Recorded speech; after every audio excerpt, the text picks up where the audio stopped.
Leon, welcome to our podcast. Um, we are thrilled to be having this conversation with you. Um, Leon, would be great to get this started by learning a bit about you, your background, and what motivates you. Sure. So my name is Leon. I am a third year medical student, just started rotations actually. I was admitted to the PLME program, which is a combined medical program at Brown University. It's a total of 8 years, and I'm almost done with that process.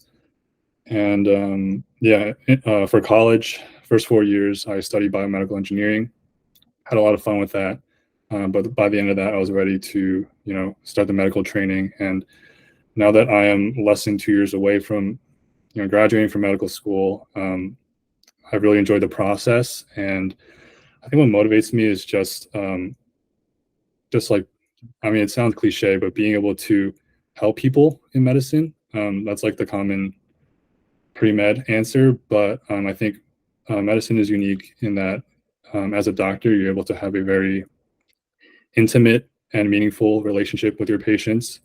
And you're also able to leverage the latest scientific knowledge to cure diseases that maybe 10 years ago weren't curable. You're able to stay up to date on the latest research in hopes of curing diseases that aren't curable in the current day.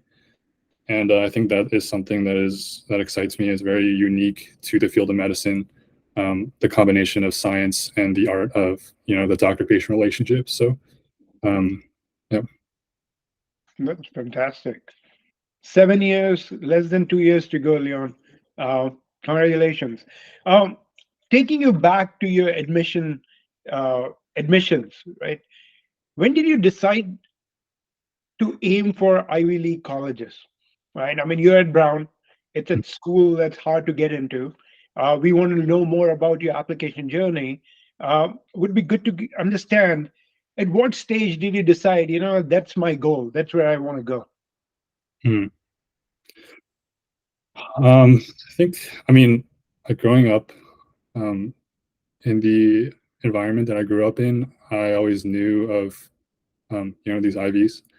And I remember when I was in eighth grade, I did like a New England tour. I visited several of the Ivies, went up to Boston, actually stopped at Brown.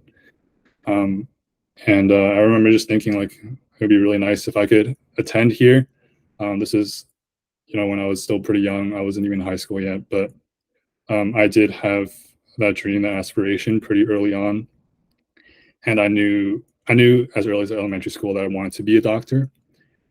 And so it was always a dream. I it was a dream I worked toward, but I didn't. And we can talk more about this later. But I never expected to get in. I always knew it was very hard to get in.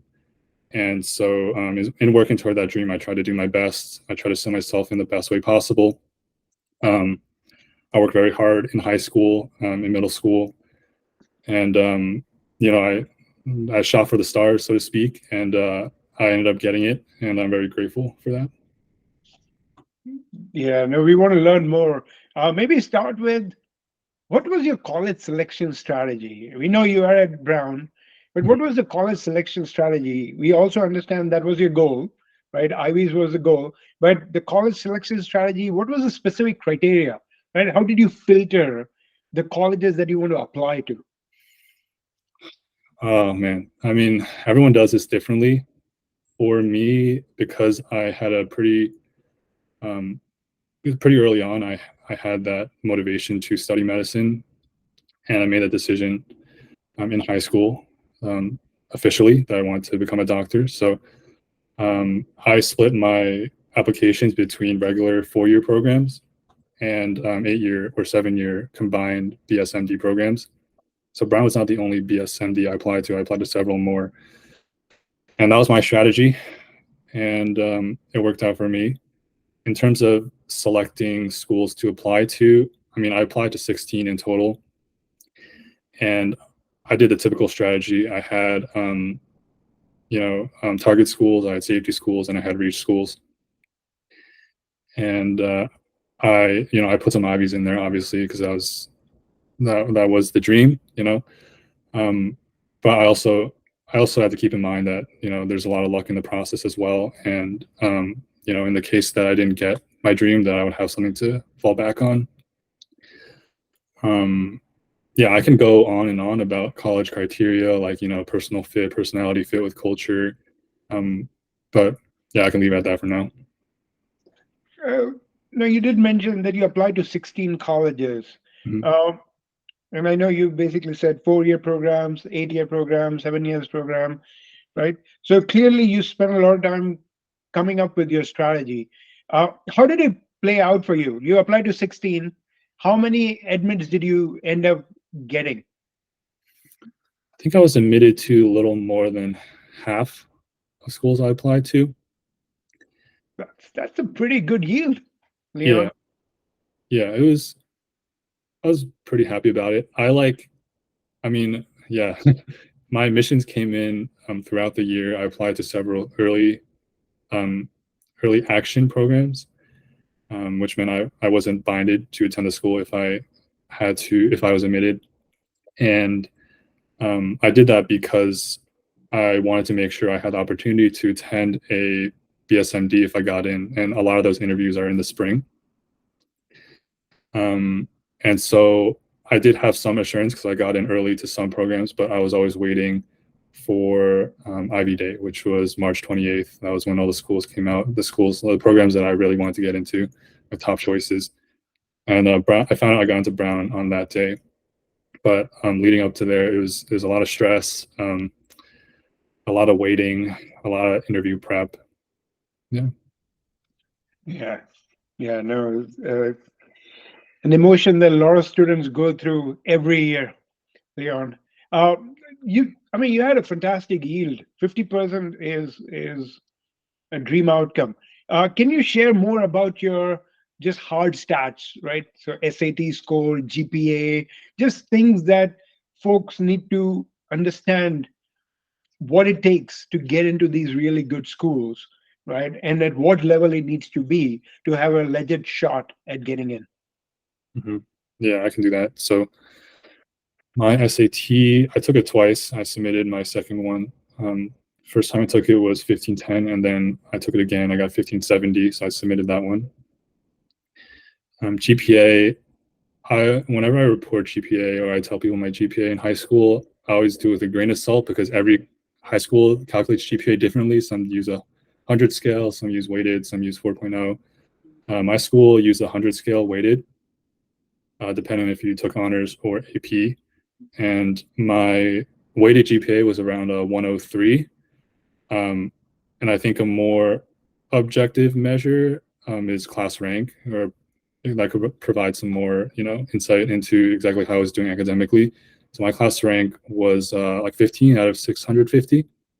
So I was up there, like maybe top 1%. Not or just outside the top 1%, I guess, but I was up there. Yeah, yeah, that was pretty remarkable. You were 97th percentile, Mhm. if my math is right. That was fantastic. So really good SAT scores, really high GPA, and then like you said, class rank really does kind of simplify college way of evaluating you. And you were at 97 percentile. Uh, I mean, your SAT was remarkably good. Can you share a bit about your SAT prep strategy, right? How long did you spend preparing for SAT? How many hours did you spend? I know it's a period where folks don't want to go back, but we would love to learn from your success. It's hard to say how many hours exactly I spent on it. I definitely didn't time myself when I studied, but basically what I did was the summer before my junior year, I I took a SAT prep class, and my parents signed me up for it, and I figured, it's a pretty important exam. I might as well do this just in case. And I did that for like 6 weeks, and I think it did help in some ways. But after I took the class, I continued to review, do practice questions, and then during the school year, when I took the first exam, I was reviewing before then, and then I reviewed again before I took it the second time. Got it. Got it.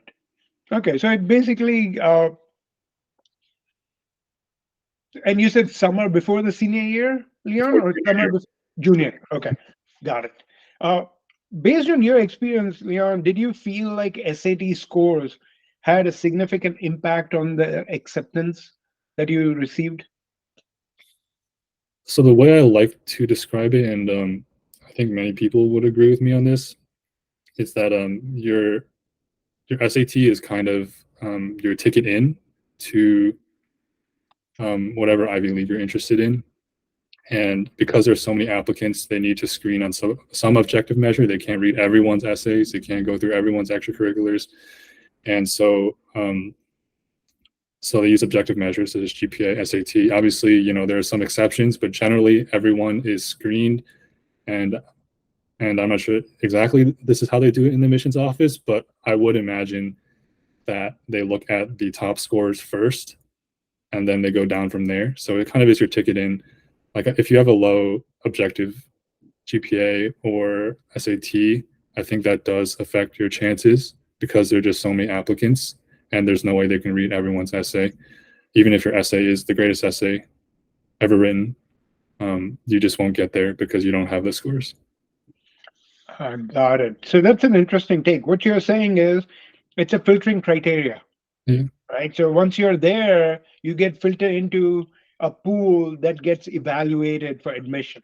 But in order for you to be well evaluated, is a good way of putting it, you need to have those basic SAT scores, GPA, class rank, or whatever be the case. Yeah. Yeah. All right, good. Now that makes sense. Talking about your experience at Brown, would love to learn more, particularly given how attractive Brown is to students, and given how attractive the program in liberal medical education is. Would love to learn a bit more about your time with the program. Right? How's life like? What was your, maybe let's frame it as, what was your expectation coming in, and based on your experience there, what have you learned? What has panned out, and what was a surprise for you? You know, Yeah. So I can talk about, start by talking about my college experience. And so I had heard from, current students, friends who had attended Brown, that is a very collaborative environment. People are very willing to help each other out, even though everyone's very motivated. And and it's an environment that fosters like learning for the sake of learning, for knowledge acquisition, less so for a grade. And I really enjoyed that because I personally believe that learning, choosing what you learn should be something that's intrinsically motivated. And I think that's the way that you can actually learn deeply, learn effectively, and learn with passion. And I think that's the best way to do it. And Brown really gives you an environment as an undergrad to pursue that. Um, Something I was surprised about. I guess I I mean I didn't come in wanting to do engineering. I had indicated that I wanted to do like biophysics on my application, and I ended up choosing engineering because it was more application based, and I enjoyed the process of doing that. I made a lot of friends along the way that I honestly could not have predicted, and like a lot of them I'm still in contact with. And I guess I could not have expected just how accomplished everyone is here. Like Brown really does take the best, not just from the nation, but from all over the world. And um, a lot of the people I met in undergrad, I really look up to, and they're very exceptional in their own ways. And I'm very grateful to have been able to attend the same school as them, and to be able to be in that environment to learn from them. I think that's really special. that sounds really, really good. Uh, how difficult is it to get into this program that you're in? Right? Can you share some stats with our listeners? Right? What is the acceptance rate? Would you know, Leon? So you could find it on their site, but from what I remember, it's like 2%, 1%. So it is exceptionally. So this is This is fantastic. I mean, getting in, it's fantastic. So congratulations. Yeah. Let's go jump into the application, the time when you were getting uh, ready to apply, right? So I think one of the big things that students focus on, particularly to make sure they can provide a holistic picture of who they are as an individual, are extracurricular activities, right? So can you discuss the extracurricular activities uh, that you focused on, which you think set you apart, Leo? Yeah. Um, if I had to summarize high school in a few words, it would just be like I studied a lot, I ran a lot, and I was really involved in like my local church as well. And yeah, my I guess how I spun myself as an applicant was I was very I definitely had extracurriculars in medicine that showed interest in the field.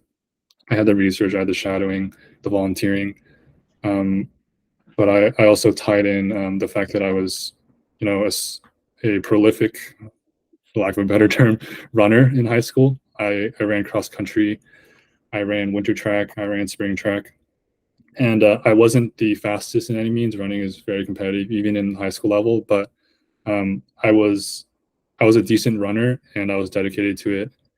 And I honestly I wouldn't trade those experiences for anything. I think um, the the having that opportunity to test yourself mentally and physically when you're at that age is something that's truly special. And then I really had a good bond with my teammates. Um, and yeah, my teammates they provide me with a different perspective on things because most of my friends in my classes tend to be the more academic type, but a lot of my teammates they were focused on other things, not necessarily academic. And I think just being able to have that diversity in who I interacted with, and who I was able to converse with, also was helpful in that. I was able to socialize and bond with people from different backgrounds. Even though I was a nerd, right? I was a nerd, but I also was very passionate about running. I think that was something that was very special for me, and it showed up on my application. That's what I wrote my common application essay about. Obviously, I studied a lot. I took a lot of APs. I tried to do the best I could in my classes.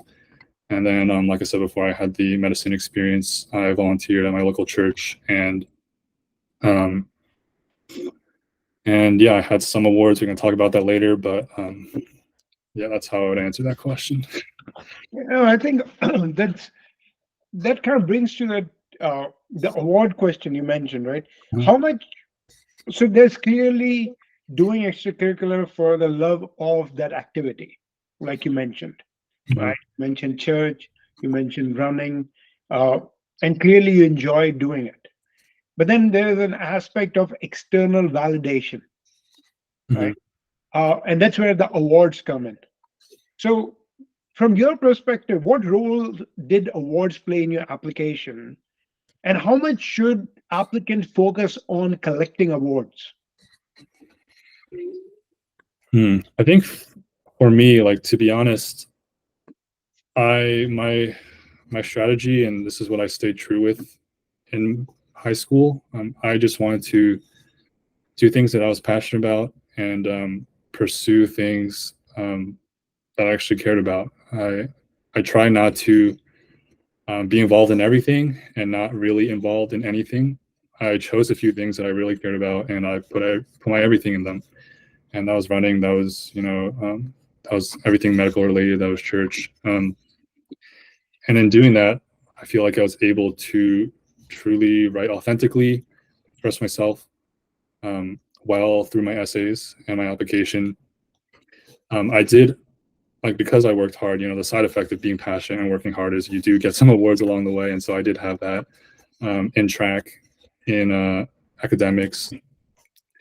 But I would say that if I were to compare my application with some of my peers, I was not the most impressive on paper, but I was able to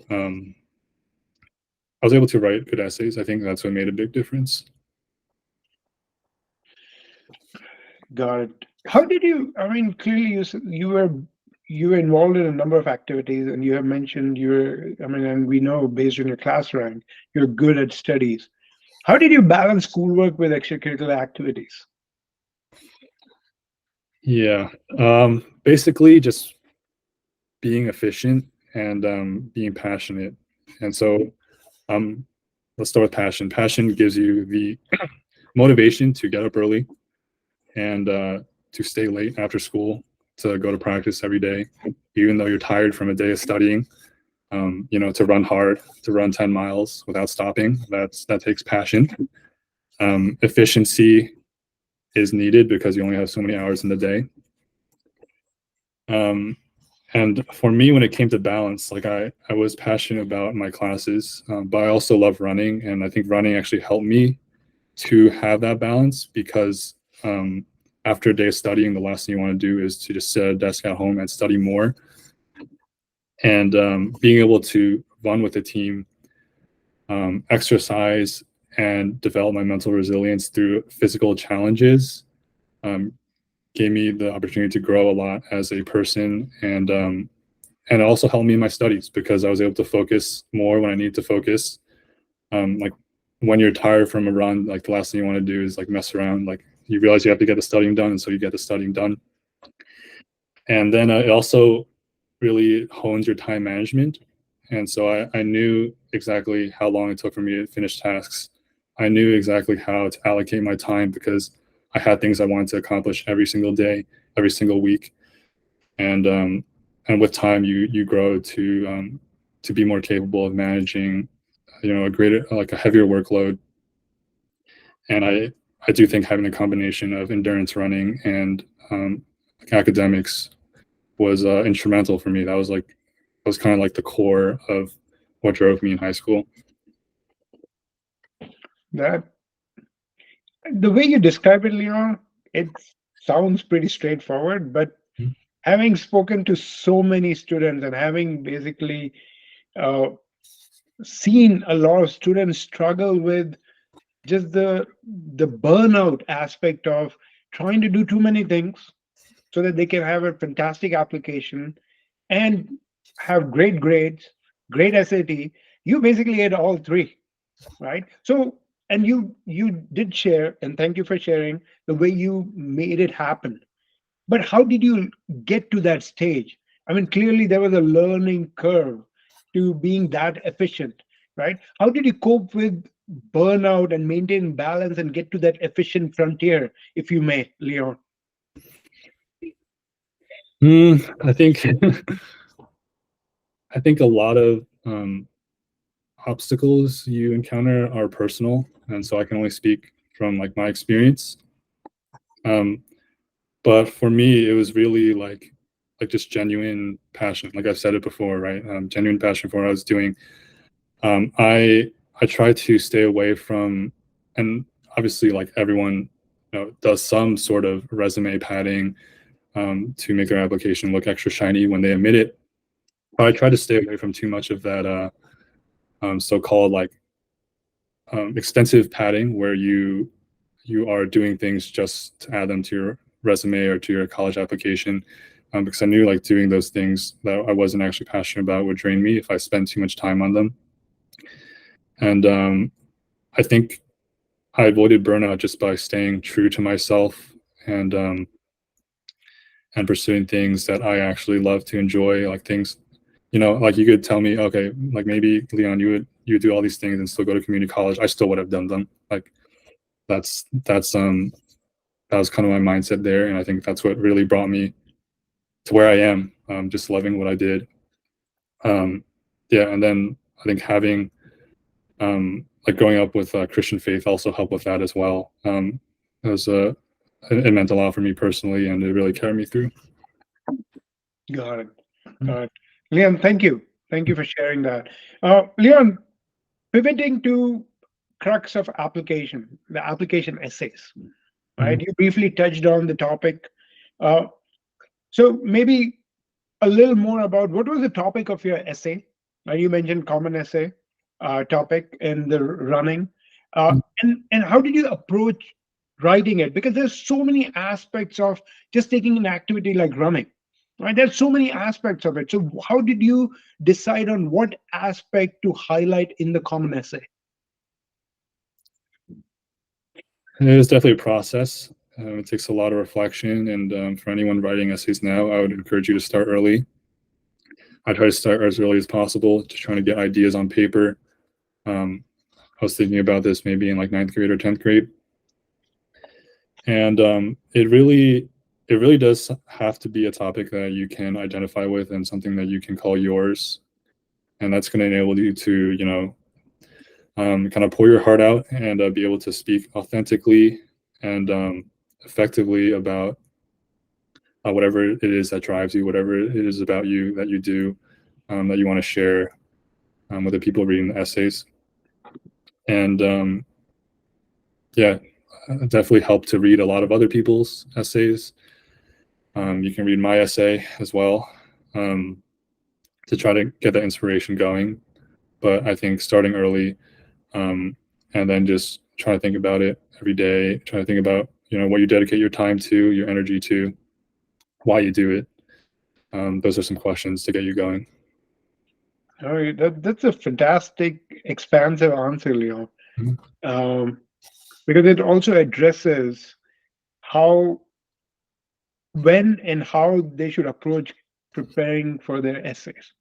Right. The gist of what you just said was start early, have multiple drafts, uh, make sure you digest them to figure out what makes most sense, and then basically kind of polish it, refine it. You said something earlier about padding, right? I mean, and I have spoken to many students who feel like they have to, in order to play this game, Mhm. is exaggerate, fabricate stories in their essays because they do not have a great protagonist angle, right? So they're like, how do I make myself stand out? So it becomes a fiction writing exercise. What are your thoughts on that, Leon? I mean, I can't speak for other people, but personally, I would not write up a fictional essay about an imaginary experience I might or might not have had. Um, Again, this speaks to just the importance of staying true to yourself, expressing yourself in an authentic manner, and like I honestly think that's really important. That's really how when the admissions officers read your application, they realize there's an actual human on the other end, and a human who has had experiences, has passions, has dreams, and that is kind of how you get your foot in the door, and they vouch for you in front of the committee. So so I don't know. Maybe some people they create fictional narratives or fictional activities. I can't really speak on that, but for me, I think I got to where I am because I was authentic. And I agree, and that's really well put because frankly, it comes through when you're making things up, right? And at the same time, you need to find what you're passionate about and talk about that, right? Yeah, I think the one big thing that you mentioned was you found your passion, and regardless of whether you had gotten into Brown or had gotten into community college, you would have still done it. I think that speaks volume to why you did what you did. I think my wish is majority of the students get to that place where they find a passion that they do regardless of the outcome, and that is such a great place to be. So thank you for sharing that, Leon. You chose medicine as your major. Given what you know now, right? I mean, there's a Leon in high school who had an aspect of what it really means to be a applying for medical school admission, and there's Leon today who's at the cusp of becoming a doctor, right? So if you had to basically talk to your younger self and give advice on how the younger Leon should have gone about selecting the colleges, would there be any change that you would recommend younger Leon do in their approach? Yeah, I've had people ask me this before, and I think, well, my philosophy is if I like where I am now, I don't really have any regrets. Like yeah, and I do like my story. I think it's unique to me, and that's all I know. And I don't think there's need to have any wishful thinking of, oh, this could have been better, this could have been worse. This Where I am is just where I am, and I can only look to the future. Um, yeah, that'd be my answer. That's great. No hindsight quarterbacking, huh, Yeah, Leon? All yeah. right, got it. Uh, in so at this stage, right? There are lots. I know a lot of students who are really focused on uh, getting into a good, great medical college, right? What would you say they need to think about, right? If they had to step back, how do you create a holistic application that makes you stand out? What are some of the things that you would recommend? Let's say you're talking to somebody who's a freshman at high school, right? Right? How would you recommend they kind of plan their following 3 years of high school before they apply for college application so that they are in a good place to get admitted? Well, yeah, I can go on and on about college application preparation plans. But I think, like, again, this goes back to finding, and I hate to sound like a broken record again, but finding like things that you actually enjoy doing for the pure sake of doing them. Not because people see you in a certain way, not because you want to get into an Ivy, but find those things that you will do.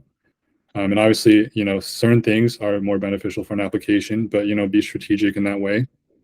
Because at the end of the day, like, you will likely only be successful if you work on something, if you dedicate yourself to something that you actually care about. And likewise, like, there's no way, if you don't care about something but someone else is truly passionate about it, there's no way you can outcompete them, because when you do it, it feels like work. When they do it, it feels like play. So look for that, and especially early on, like, try to take opportunities to explore and find those passions, whether it's in volunteering or in research. A lot of high school students are doing research, or in shadowing and trying to get those early medical exposure opportunities. And in leadership, there are a lot of things that high school students can get involved in. Sports, I was very involved in track and field and cross country. So um, yeah, I mean, that's what I wish for everyone. Like, I found it early on, and I'm pretty thankful for that. But I think that's that's the best way. Like, that's the dream, to be able to do what you love and be rewarded for it. That's awesome, Leo. So thank you so much for taking the time, Leo. Any parting words for aspiring applicants, Mhm. right? What I know there's a process, there's a journey, everybody's anxious. Um, what anything else that they should be thinking about as they approach their senior year? Yeah, I would say to definitely do your research. Like, if you're interested in certain programs, competitive programs, make sure that you are well informed about programs culture, their curriculum, exactly why you want to go. Not because your parents thought the name was cool, or your friends think it's cool to go there, but exactly why do you want to be there? Why do you want to spend 4 years there? And start early, like we already discussed, and then also um, have some perspective. I know it's hard as a high school student. It's very stressful. I was there once. There's so much to do, and you're constantly thinking about, applying to college. Will I get in? Will I not get in? But I would just encourage you, if you're at that stage, to try your best, first of all, and then realize that, a lot of it is luck. It's just an unfortunate reality. You have several tens of thousands of applicants applying for maybe 1,000 spots. And so there's definitely an element of luck. It's not all objective. There's some subjectivity to it. And some of it is outside of your control. And you kind of have to realize that. But knowing that, having that perspective, still try your best, still, try to find your passion, be authentic to yourself. And I think that will carry you, you know, that'll bring you very far. And even if you don't get into your dream program, continue with your passions. Um, yeah, like I said, I didn't know I was going to get into Brown. Brown was one of the last schools who actually, um, responded to me. And when I was about to open an application, I was like, okay, this is just a crapshoot. I'm going to open it and see what happens. And of course, I was ecstatic after it happened. But before that, before realizing that I was admitted, I kind of had the mindset I was going to go somewhere else, and it wasn't my dream program. But I was still going to pursue medicine. I was still going to fulfill my dream to become a physician one day. And that didn't change whether I got into an IV or not, whether I got into my dream program or not. And so yeah, I think if you have that mindset, I think that's, like, for me at least, that's what really brought me through. Thank you. Thank you so much, Leon.